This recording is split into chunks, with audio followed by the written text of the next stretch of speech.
আসসালামু আলাইকুম চাচা, কেমন আছেন? ওয়ালাইকুম সালাম। চাচা খুব বিপদ করে আপনার কাছে আসছি। এই বলো। আমার তো চাচা ভিসা হয়ে গেছে। তাই নাকি? 1 লাখ টাকা কম পড়ছে চাচা। চাচা 1 লাখ টাকার খুবই দরকার চাচা। চাচা দিলে খুব উপকার হবো চাচা। হ্যাঁ হ্যাঁ, বিপদে না পড়লে তো আমার কাছে কেউ আয় না। ঠিক আছে, টাকার ব্যবস্থা করবো নি, কিন্তু বাবু কথা হইলো গিয়া সরাসরি কই তোমারে, আমি কিন্তু লাখে 20,000 নেই। 20,000 কমে কিন্তু হবো না। 20,000 টাকা তো চাচা বেশি হয়ে যায় চাচা। কিছু কিছু কম করেন চাচা, নাহলে তো আমার ভিসা বাতিল হয়ে গেলে সমস্যা হয়ে যাবো চাচা। আরে না না না, 1 পয়সা কম হইলেও আমি টাকা দিতে পারবো না।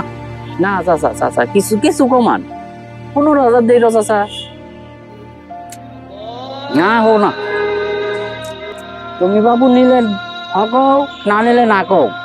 ওই যা জন দিতেছে, আমার আবার নামাজে যাইতে হবো। অল্প কিছু কমান চাচা। আরে বাবু রে, কইলাম তো আজান দিতেছে, নামাজে যাবো। যদি নাও তাহলে হকও, 20,000 রাখবো।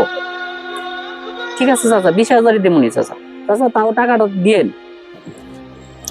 আচ্ছা, সন্ধ্যার পরে আইসো, আইসা নিয়ে যাবো। আচ্ছা ঠিক আছে। আসসালামু আলাইকুম। যাও। ওয়ালাইকুম সালাম।